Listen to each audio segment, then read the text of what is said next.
સુરત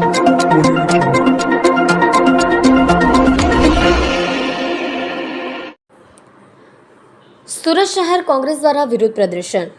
બાળકોને આપવામાં આવતી શિષ્યવૃત્તિ બંધ કરતા વિરોધ. સરકાર દ્વારા શિષ્યવૃત્તિમાં અલગ નિયમો બનાવવામાં આવ્યા. સુરતમાં ગુજરાત બહારના વિદ્યાર્થીઓને નહીં મળે શિષ્યવૃત્તિ. બાળકોમાં આવતી શિષ્યવૃત્તિને લઈને વાલીઓમાં દુવિધા.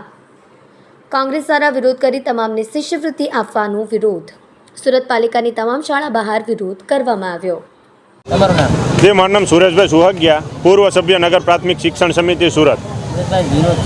આજરોજ સુરત શહેર કોંગ્રેસ સમિતિ દ્વારા સમગ્ર સુરત શહેરની અંદર નગર પ્રાથમિક શિક્ષણ સમિતિની દરેક સ્કૂલો ઉપર વિરોધ પ્રદર્શન કરવામાં આવી રહ્યું છે. એ વિરોધ પ્રદર્શન કરવાનું કારણ કે આ ભારતીય જનતા પાર્ટીની સરકાર દ્વારા જે પ્રમાણે બાળકોની સાથે ભેદભાવ કરવામાં આવી રહ્યો છે, એક બાજુ એક ભારત શ્રેષ્ઠ ભારતની વાત કરે છે વડાપ્રધાન, અને બીજી બાજુ ગુજરાતની અંદર જે બાળકો શિક્ષણ મેળવી રહ્યા છે ત્યાં જ એનામાં ભેદભાવના, જ્ઞાતિવાદના, જાતિવાદના બીજ રોપવાનું આ સરકાર દ્વારા કામ કરવામાં આવી રહ્યું છે.